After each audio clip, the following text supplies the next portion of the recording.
Hello everyone, welcome back to Madam H.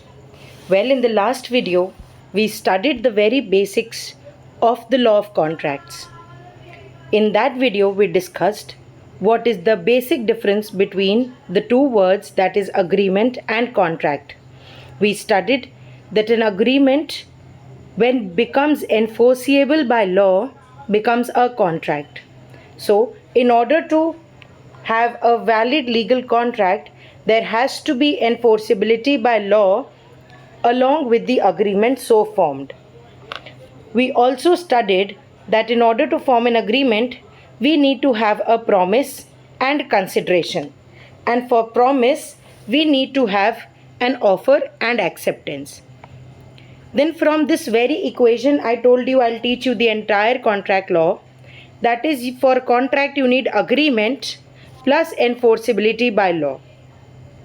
And therefore we can say that all contracts are agreements, but not all agreements are contracts. So I hope you people have revised till here, and we are going to continue further from this very PDF. I'll teach you further the law of contracts, and we'll have an entire series on law of contracts on this channel. So you can easily revise, you can easily study for your exams from here. So we studied till here that in order to form a contract, you need to have an agreement plus enforceability by law. Now let me break it down for you. For agreement, you should have an offer and acceptance. And when offer and acceptance combine together, they form something which is known as promise. And when promise is being formed, you need to have some sort of consideration in that promise. Now what is consideration? I'll teach you in detail, but abhi ke liye you should understand consideration means something give and take, something for something. Like for example, if I ask you that will you buy my car for 10 lakh rupees? So here 10 lakh rupees and the car are forming the part of the consideration. So there has to be something give and take, something for something, in order to form a part of consideration. So when an offer and acceptance combine, they form something which is known as a promise, and promise has to be included along with some consideration in order to form a valid agreement. Clear? Now you need enforceability by law. Now enforceability by law, we can easily understand that law has to recognize your agreement legally. Now there are certain conditions which law has imposed, that unless and until these conditions are present in your agreement, it will not become an agreement enforceable by law, and therefore we can say it will not be able to become a valid contract. तो अब वो क्या enforceability by law की conditions है?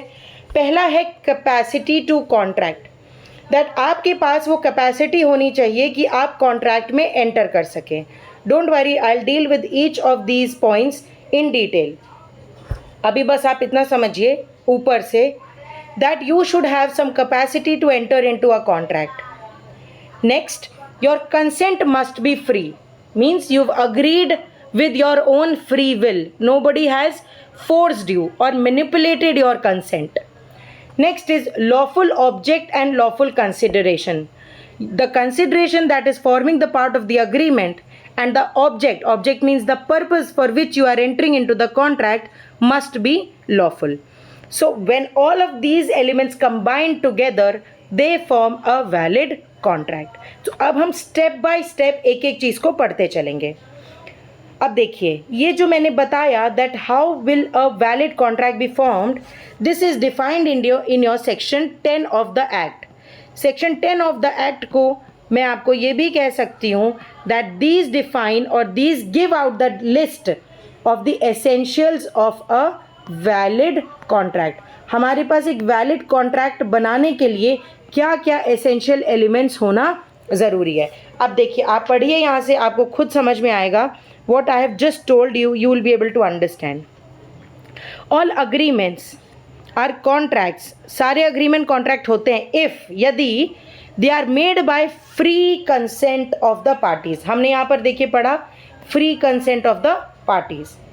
competent to contract means capacity to contract for a lawful consideration with a lawful object and lawful consideration and are not hereby expressly declared void।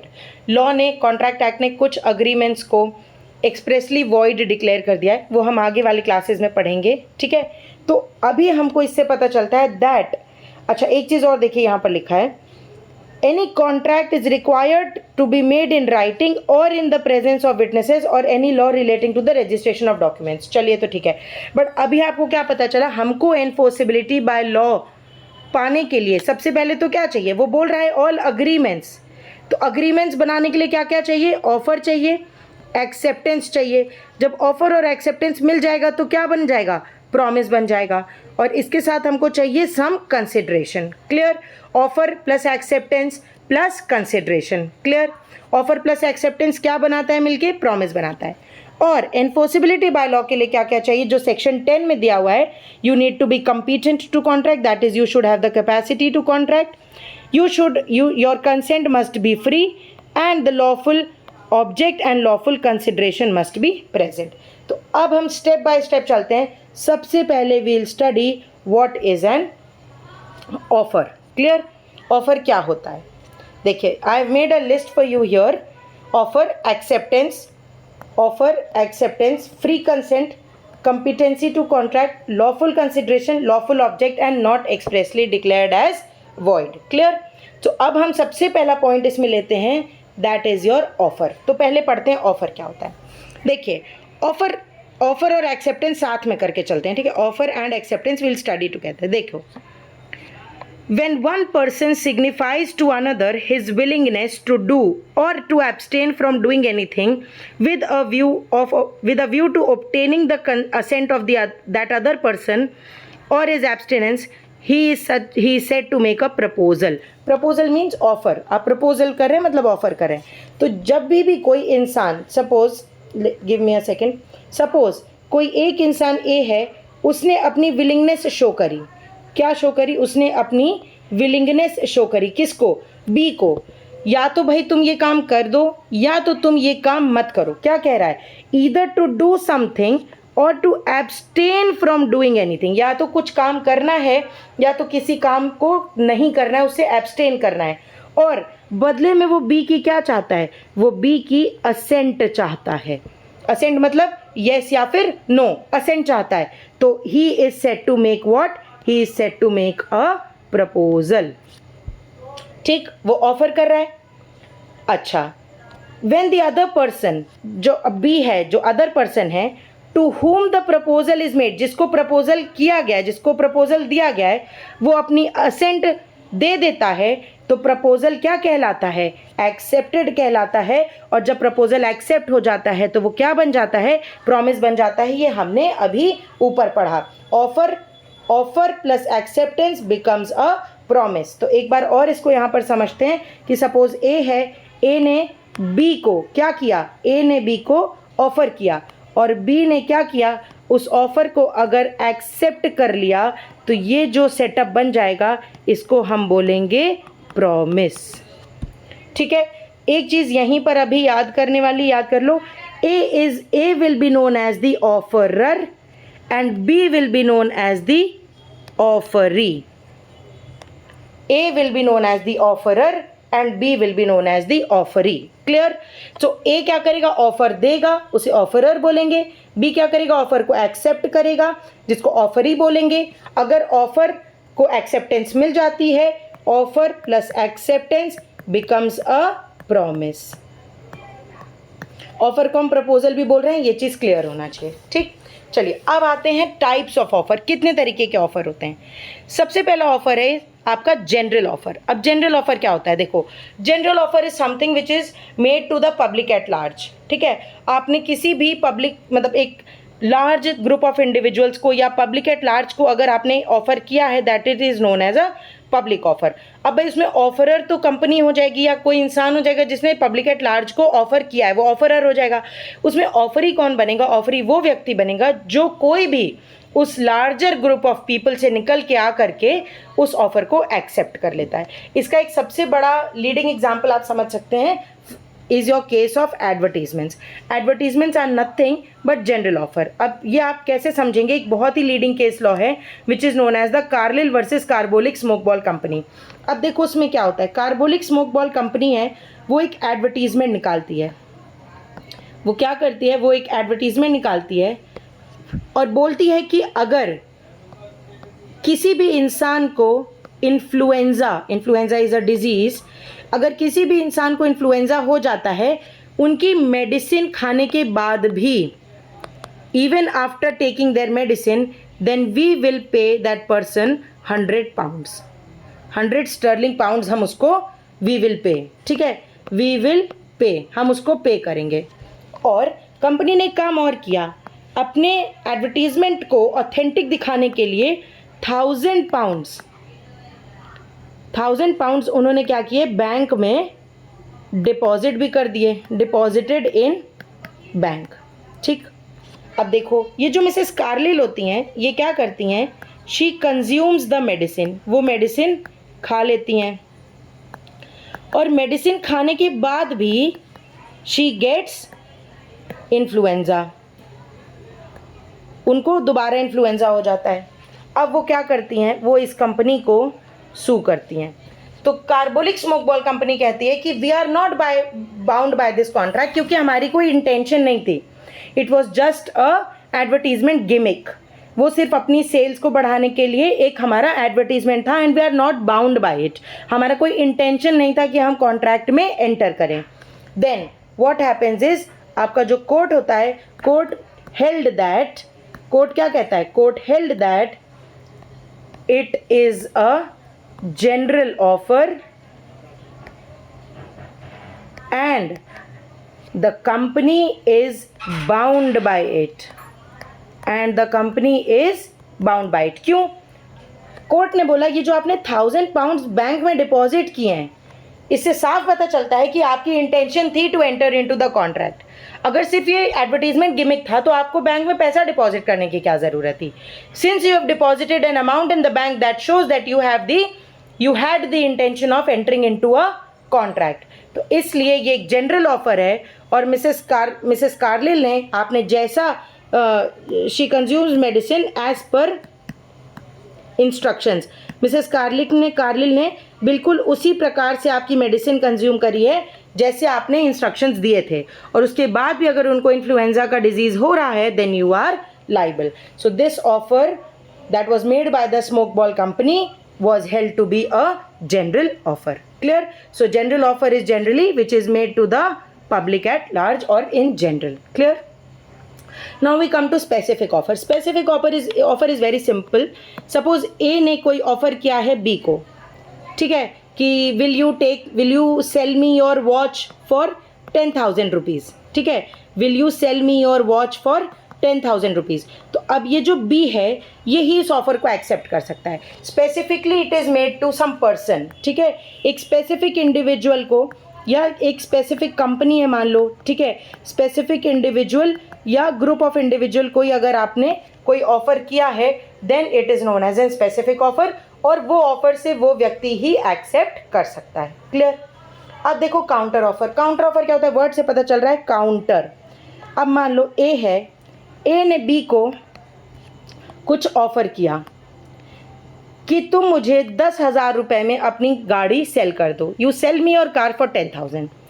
B ने पलट के एक ऑफ़र कर दिया कि भाई 10,000 में तो हम नहीं बेच पाएंगे, 15,000 में लेना हो तो बताओ।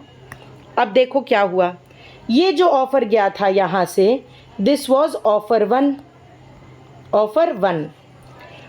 बी को कायदे से तो एक्सेप्टेंस 1 देनी चाहिए थी, एक्सेप्टेंस 1, बट बी ने एक्सेप्टेंस 1 ना दे करके बी ने क्या किया, बी ने ये जो 15,000 वाला है ये बी ने इसको ऑफ़र 2 दे दिया। तो ये क्या हो गया, काउंटर ऑफर हो गया। अब काउंटर ऑफर होने से क्या होता है, जैसे मान लो प्रीवियस कंडीशन देखें, अगर हम प्रीवियस सिचुएशन में ए होगा हमारा ऑफरर और बी होगा हमारा ऑफरी। लेकिन जैसे ही काउंटर ऑफर हो जाएगा, न्यू सिचुएशन, तो बी बन जाएगा हमारा ऑफरर और ए बन जाएगा हमारा ऑफरी। तो इसमें क्या होता है, स्विच हो जाता है, काउंटर ऑफर हो जाता है। और काउंटर ऑफर का रिजल्ट ये होता है कि जो ऑफर वन होता है, ऑफर वन बिकम्स वॉइड। जो पहला ऑफर होता है वो वॉइड हो जाता है। क्लियर? ये होता है काउंटर ऑफर। क्रॉस ऑफर क्या होता है, क्रॉस ऑफर में मान लीजिए ए अपने ऑफिस में बैठ के बी को कोई लेटर लिख रहा है कि भाई तुम हमको कोई एक ऑफ़र दे रहा है, बी को भी नहीं पता है, बी भी उसी टाइम अपने ऑफिस में बैठ करके ए को कोई लेटर लिख रहा है, वो भी ऑफर वन कर रहा है। तो offer one of A simultaneously with offer one of B, और दोनों को नहीं पता है कि दोनों एक दूसरे को ऑफर कर रहे हैं, and the conditions of the offer are same, identical offer, conditions of the offer are same, the offer is identical, then it is known as a cross offer। और क्रॉस ऑफर में क्या होता है, कोई भी कॉन्ट्रैक्ट फॉर्म नहीं होता है, नो कॉन्ट्रैक्ट इज फॉर्म्ड। ये क्रॉस ऑफर होता है। ठीक, अब एक्सप्रेस ऑफर क्या होता है, एक्सप्रेस ऑफर एक्सप्रेसली बोला है। अब now this can be by words, oral और रिटन। मान लीजिए राहुल ने सोनू से कहा, will you sell me your car by 10,000 rupees for 10,000 rupees. ये एक्सप्रेस ऑफर है, बट ये कैसा है, ओरल। वहीं अगर सोनू ने राहुल को मेल लिख के बोला that I am ready to sell my car, will you buy it for 20,000 rupees, तो ये कैसा ऑफर है, एक्सप्रेस ऑफर है, बट ये रिटन ऑफर है। तो एक्सप्रेस मतलब आपके terms and conditions are clear, terms and conditions are clear, terms and conditions एकदम क्लियर हैं, बट वो ओरल भी हो सकता है और रिटन भी हो सकता है। वहीं पे something which is known as implied offer. Implied offer में क्या होता है, आपने टर्म्स एंड कंडीशंस को एक्सप्रेसली नहीं बताया, बट योर कंडक्ट और योर जेस्चर से आप कम्युनिकेट कर रहे हैं ऑफर को। So if you are offering through your conduct या थ्रू योर जेस्चर और your body language, then it is known as an implied offer. ठीक है, इम्प्लाइड ऑफर जैसे आप किसी रेस्टोरेंट में जाते हैं तो क्या आप पहले एक अग्रीमेंट करते हैं कि मैं इतने में तुम्हारा खाना खरीदूंगा, तुम इतने में मुझे देना, मैं खाऊंगा फिर जाऊंगा, इस तरह से तो नहीं करते। You go and you sit down, you order, the person brings the food, you eat it and then you pay. That is a sort of your implied offer, क्योंकि आपकी जो बॉडी लैंग्वेज है, कंडक्ट है जो आपका, उससे पता चल रहा है। ठीक है, and the bill that you are paying and the receipt that you are getting is a kind of an, it is a kind of a contract. Clear? So वो एक कॉन्ट्रैक्ट का तरीका है, बट वो एक इम्प्लाइड ऑफर है। ठीक है, आपने ऑर्डर किया या वो आपको अपनी फूड की सर्विसेज ऑफर करें, दैट इज़ योर, आपने उन्हें ऑर्डर किया, वो क्या है, इम्प्लाइड ऑफर है। ठीक है, अब आगे की नेक्स्ट क्लास में हम will continue further with the law of contracts. I hope आपको यहाँ तक समझ आया हो। If you people have any doubts, you please leave in your doubts in the comment section and they'll be answered within 24 hours.